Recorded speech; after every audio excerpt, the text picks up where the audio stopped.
ఈరోజు మనం యిర్మీయా ప్రవక్త గురించి తెలుసుకుందాం. మొదటి పఠనంలో యిర్మీయా ప్రవక్త గ్రంథము నుంచి మనం చదువుకున్నాం. ఈ యిర్మీయా ప్రవక్త క్రీస్తు ప్రభువుకి పూర్వం 500 సంవత్సరాలకు ముందు పనిచేసినటువంటి ప్రవక్త. ఆయన పుట్టినటువంటి ఊరు అనాతోతు అనే ఊరు. ఎక్కడుంది ఇది అంటే యెరూషలేము నుండి యెరికో నగరానికి వెళ్ళే దారిలో ఈ ఊరు, చిన్న గ్రామం. ఆ ఊర్లో పూజారుల కుటుంబం యిర్మీయాది.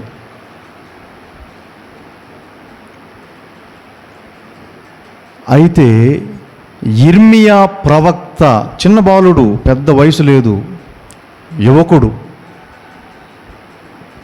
యువకుడుగా ఉన్నప్పుడే దేవుని పిలుపును అందుకున్నాడు సేవకుడిగా.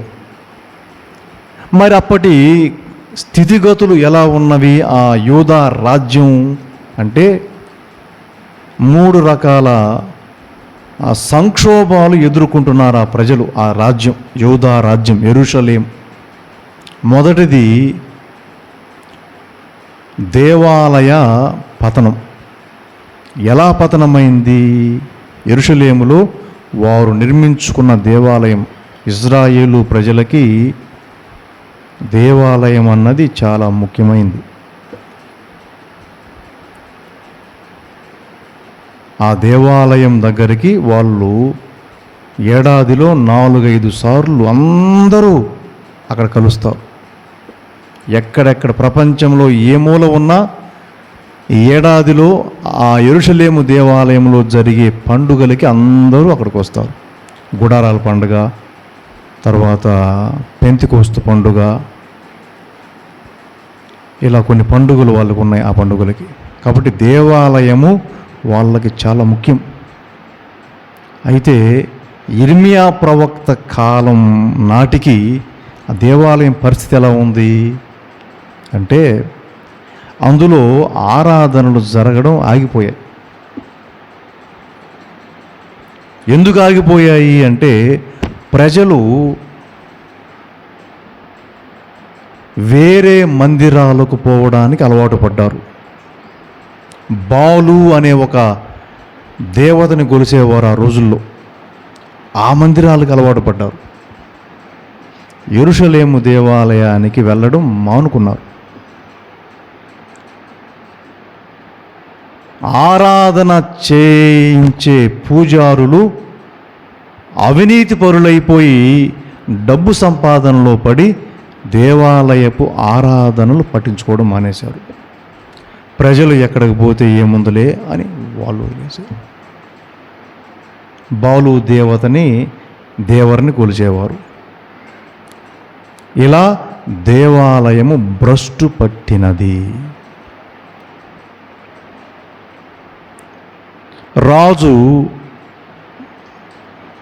ఒక రాజు కాదు ఆ సమయంలో వాళ్ళకి,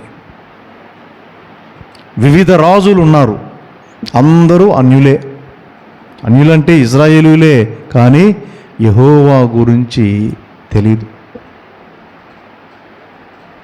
యెహోవా ఆజ్ఞల గురించి తెలియదు. మరి అలాంటి వారు రాజు అయినప్పుడు ప్రజలు ఏమాత్రం ఆరాధనలో పాల్పంచుకోగలరు? ఇలా మొదటి సంక్షోభం ఆధ్యాత్మిక సంక్షోభం. దేవుడు చూశాడు అది. రెండవది రాజకీయ సంక్షోభం. నాయకులు, ముఖ్యంగా రాజు,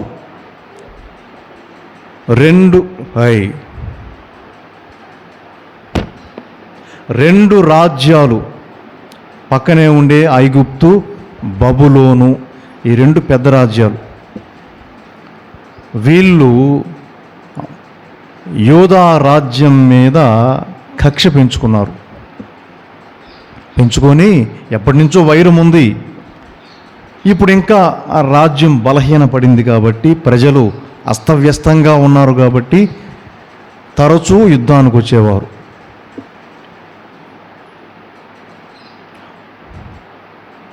ఇక ఆ యూదా రాజు వాళ్ళ దాటికి తట్టుకోలేక వాళ్ళకి లొంగిపోయాడు.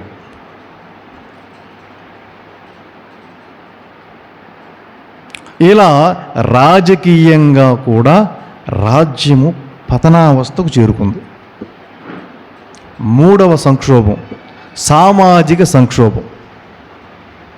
సామాజిక సంక్షోభం అంటే ఆ రాజ్యంలోని ప్రజల బ్రతుకులు.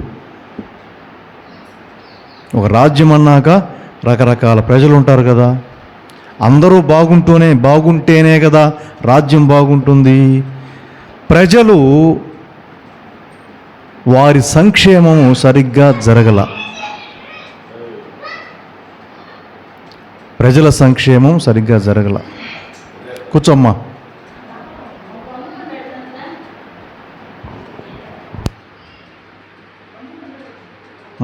వదిలే.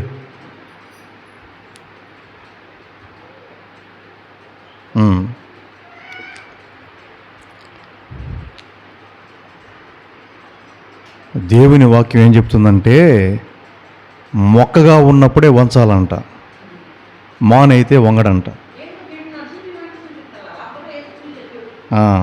కాబట్టి మొక్కగా ఉన్నప్పుడే వాళ్ళని సరిచేస్తే మానైనప్పుడు మీకు వింటారు, లేకుంటే వినరు.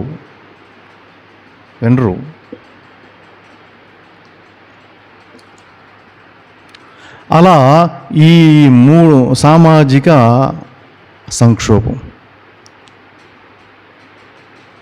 సామాజిక సంక్షోభం అంటే ఇప్పుడు చూస్తున్నాం కదా మనం. ఇప్పుడు మన చుట్టూతా జరిగేది చూస్తే మనకు అర్థమవుతుంది కదా.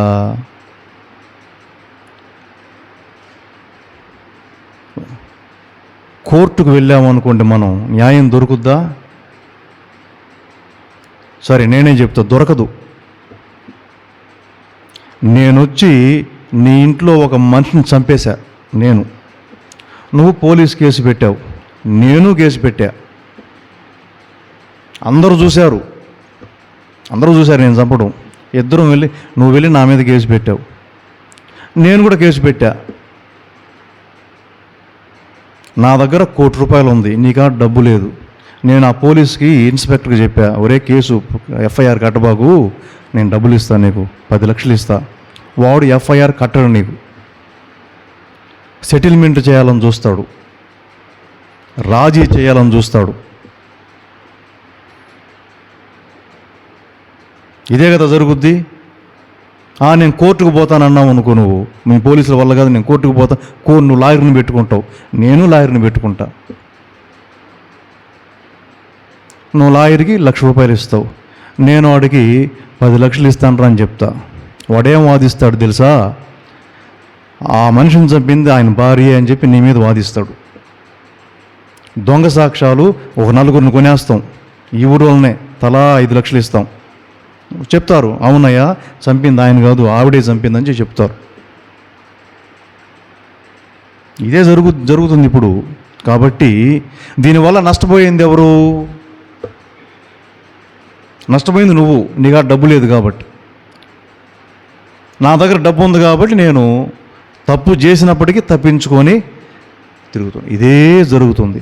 కాబట్టి సామాన్య మనిషికి న్యాయం దొరకదు.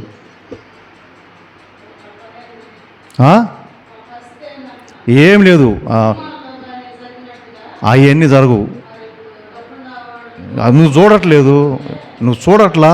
పరిస్థితి ఏంటంటే సరిపోదు. మరి ఎవడికి చెప్పుకోవాలా? పరిష్కారాలు ఉండవు, వీటి పరిష్కారాలు ఉండవు.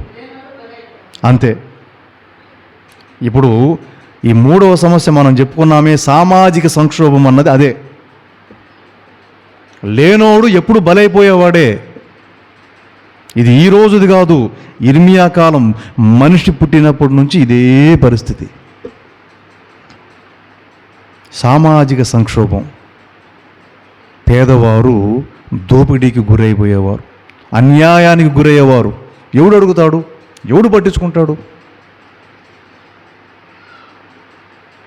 మరి ఈ రోజున మనం చూడట్లేదా కేసులు? ఎన్ని కేసులు? 4 రోజులు ఎడాపెడా ఛానల్స్ అన్నీ మాట్లాడుతాయి, 5వ రోజు మర్చిపోయి ఇంకో కేసు వస్తుంది, దీన్ని మర్చిపోయి దాన్ని ఎత్తుకుంటారు.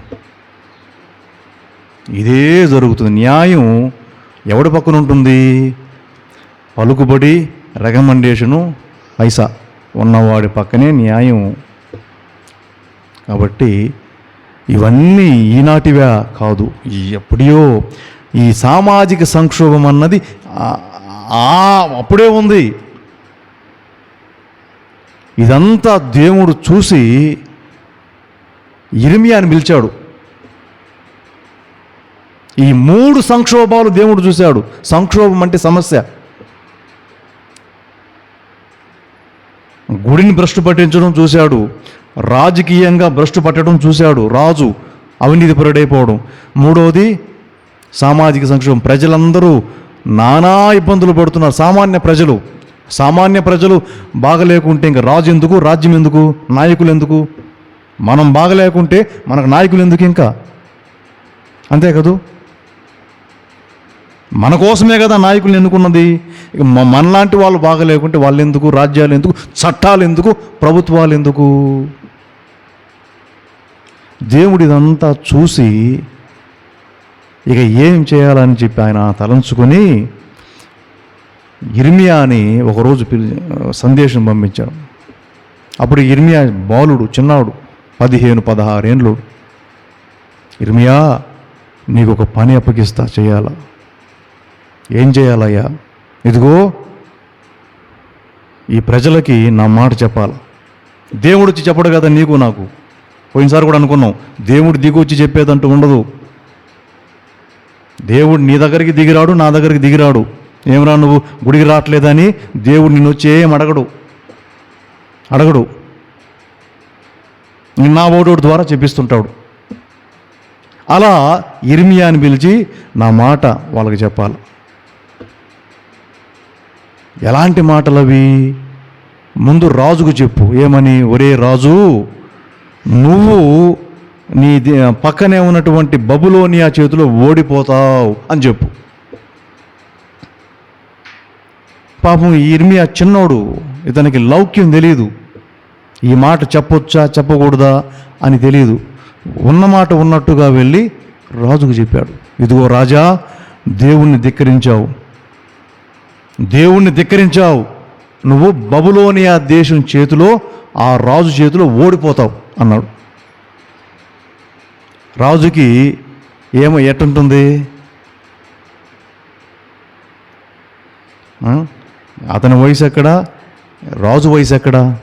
రాజు దగ్గరికి వెళ్ళి ఒక యవనస్తుడు వెళ్ళి నువ్వు ఓడిపోతావు అంటే ఎలా ఉంటుంది? రాజుకి కోపం వస్తుంది. దొంగని నువ్వు దొంగ అంటే వాడు కోపం రాదు, కోపం వస్తుంది. లంచం తీసుకునేవాడిని నువ్వు లంచం తీసుకుంటున్నావు అంటే వాడు కోపం రాదా? కోపం వస్తుంది. అలా రాజు కోపం వచ్చింది. రాజుకు తెలుసు ఆవిడ చెప్పింది నిజమే అని రాజుకు తెలుసు, అయినా కోపం వచ్చింది. యిర్మీయా చెప్పింది వాస్తవమని రాజుకు తెలుసు, అయినా కోపం వచ్చింది. కోపం వచ్చి యిర్మీయాని శిక్షించాడు. నాకే వచ్చి నేను ఓడిపోతానని చెప్తావా? శిక్షించాడు.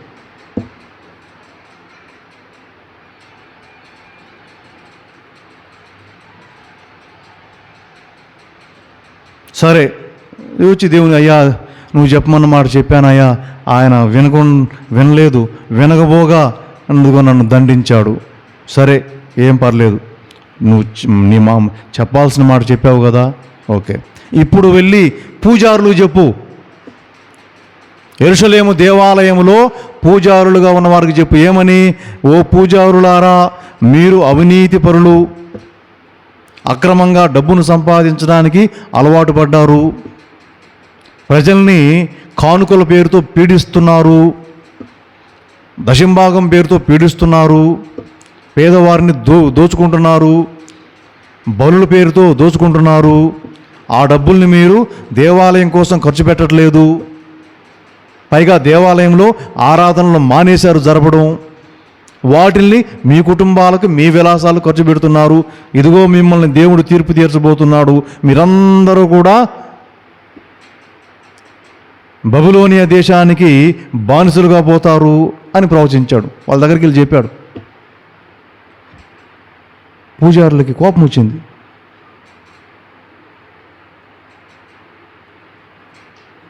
పూజారులకి కోపం వచ్చింది. ఇవన్నీ నిజాలే, కానీ కోపం వచ్చింది వాళ్ళకి. ఇర్మియాని చెడామడా తిట్టి కొట్టి పంపించారు. మాకు చెప్పేంతటోడివిరా నువ్వు, మేము పూజారులమి అని. పాపం ఇర్మియా ఏడ్చుకుంటూ వచ్చి దేవుడికి, అయ్యా నువ్వు చెప్పమన్నావు, చెప్తే ఎట్ట కొట్టారు నన్ను. లౌక్యం తెలియదు పాపం, చిన్నోడు కదా. అదే పెద్ద వయసు కూడా ఉంటే వాళ్ళకి చెప్పాల్సిన రీతిలో చెప్పుండేవాడు. ఇప్పుడు ఈ రోజున ఈ సమాజం నడుస్తుందంటే లౌక్యం.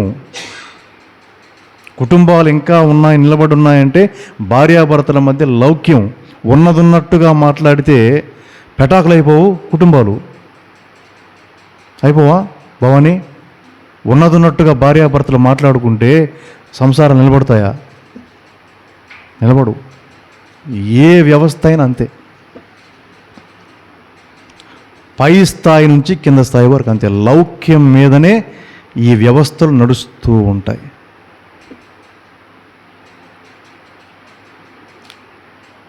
ఎవరికి చెప్పాల్సిన మాట వాళ్ళకి చెప్తే అలా ఎక్కడో అక్కడ ఉంటారు.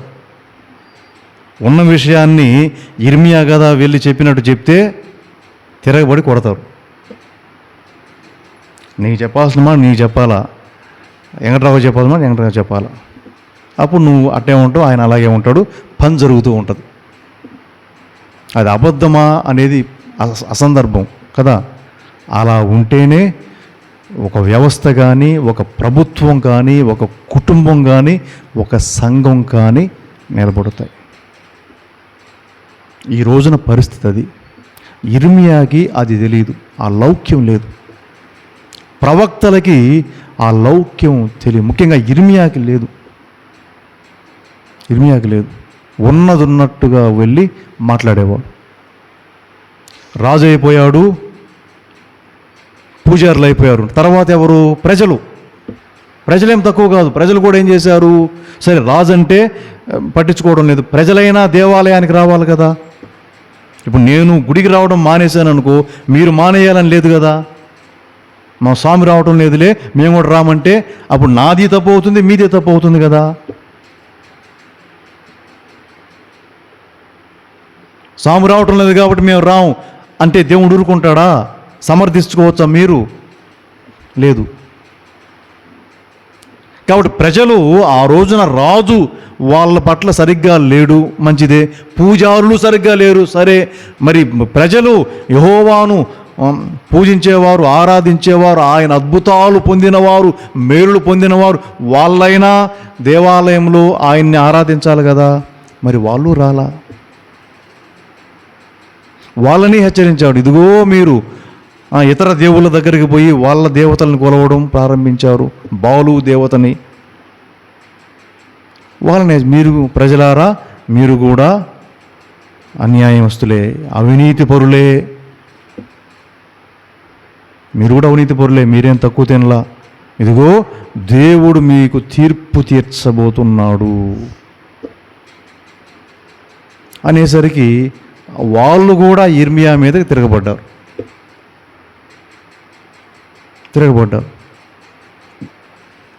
ఇలా అందరూ తిరగబడ్డారు ఆయన మీద.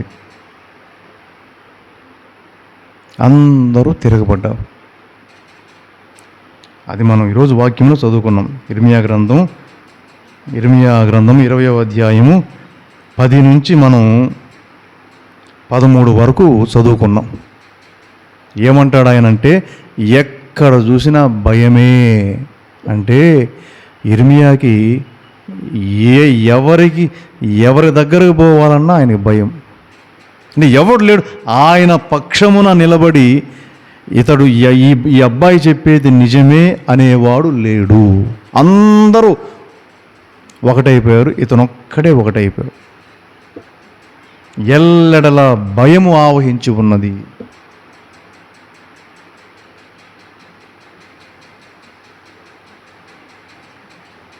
కానీ సోదరులారా, యిర్మీయా ఆ అబ్బాయి ఎంతటి బలవంతుడంటే, ఇంత తిరుగుబాటుదనం అతనికి ఎదురైనప్పటికీ ఏమంటాడు అతను? ప్రభూ, అందరూ నాకు వ్యతిరేకంగా ఉన్నారు, నన్ను చంపాలనుకుంటున్నారు, నా మీద పగబట్టున్నారు, నా మీద అధికారులకు ఫిర్యాదు చేస్తున్నారు, గుసగుసలాడుకుంటున్నారు నా గురించి, ఏందేందో మాట్లాడుకుంటున్నారు నా గురించి. అయితే నా పక్షాన నువ్వు ఉన్నావు, బలాఢ్యుడవు వీరుడవునైన నీవు నా పక్షాన ఉన్నావు, నాకు చాలు అని ఈ బాలుడైన యిర్మీయా దేవుని సేవ చేశాడు. దేవుని సేవ చేశాడు.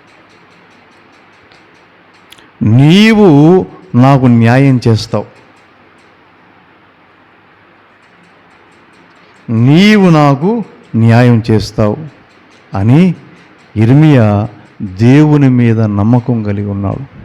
ఇందాక మనం అనుకున్నాం కదా, మరి న్యాయం ఎక్కడ దొరుకుతుందంటే భవానీ, భగవంతుడు కాలం పరిపక్వమైనప్పుడు, అంటే సమయం వచ్చినప్పుడు న్యాయం జరుగుతుంది. ఎలా అనేది మనకు తెలియదు.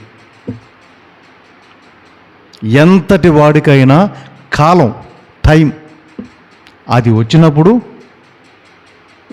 ఇప్పుడు మొన్న పోయిన ఆదివారం చెప్పాను కదా నేను, ఉత్తరప్రదేశ్లో ఒకడు అతీక్ అహ్మద్ అనేవాడు గురించి చెప్పాను. ఒక సాధారణ కుటుంబంలో పుట్టి నేర ప్రవృత్తి వైపు మారి, చదువుకోకుండా ఒక దౌర్జన్యప రౌడీగా మారి కొద్ది కొద్దిగా ఎదుగుతూ ఎంపీ స్థాయికి వెళ్ళాడు. ప్రజలు ఎన్నుకున్నారు అతన్ని ఓట్లేసి. దేన్ని చూసి? డబ్బు పంచాడు. రెండోది భయపెట్టాడు. అతనంటే ఉత్తరప్రదేశ్ భయపడిపోయింది. ప్రభుత్వాలు పనికి రాకుండా పోయాయి, ముఖ్యమంత్రులు పనికి రాకుండా పోయారు. అతనికి భయపడి ఓట్లేసేవాళ్ళు.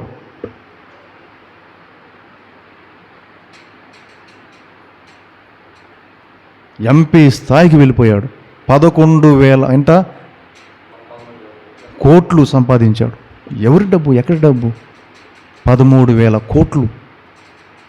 అడిగేవాడు లేడు, ఎదురించేవాడు లేడు, ప్రశ్నించేవాడు లేడు. ప్రభుత్వాలకి చేత కాకుండా అయిపోయింది. ఎట్ట వీడిని అంటే ఎవరు వచ్చారు అప్పుడు?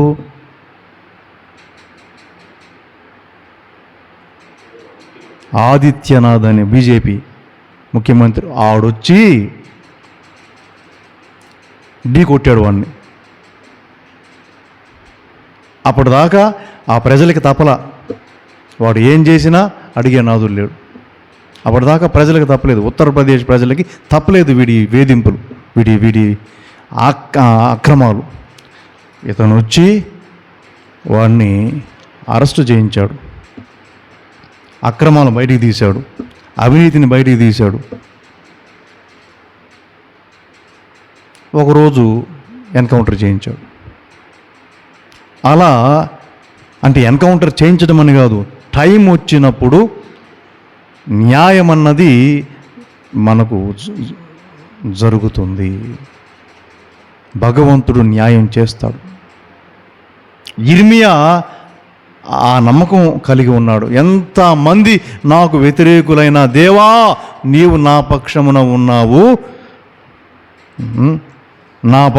ఉన్నావు, నన్ను హింసించువారు ఓడిపోయి పడిపోవుదురు, నా వ్యాజ్యమును నేను నీకు అప్పగించితిని.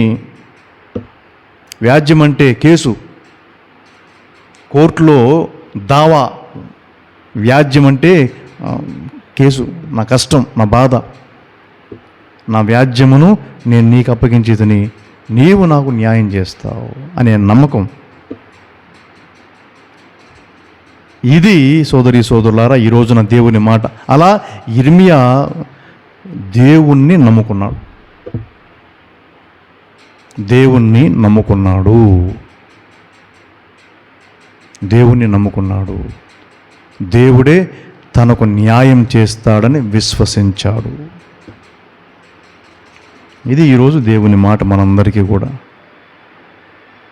కాబట్టి దీన్ని బట్టి మనం ఏం గ్రహించుకోవాలి ఈ వాక్యాన్ని బట్టి అంటే, మన జీవితాల్లో లేదా మనిషి జీవితంలో భగవంతుడు తప్పక న్యాయం తీరుస్తాడు సమయం వచ్చినప్పుడు. అది ఎప్పుడు అన్నది మనకు తెలియదు. భగవంతుడే న్యాయాధిపతి. ఇక మనకు ఎదురయ్యే కష్టము, నష్టము, బాధ, అపజయము, ఓటమి, అవమానము ఇవన్నీ మనకు ఎదురవుతూ ఉంటాయి. వాటిని తట్టుకొని దేవుని మీద నమ్మకం కలిగి బ్రతకడమే మనం చేయగలిగింది. కాబట్టి ఈ వాక్యాన్ని మనం అందరం కూడా ఆలకించి, ఈ వాక్యం ద్వారా మన విశ్వాసం బలపరచబడి దేవునికి మహిమకరంగా మహిమను కలిగించే జీవితాలను జీవించుదము. ఆమేన్.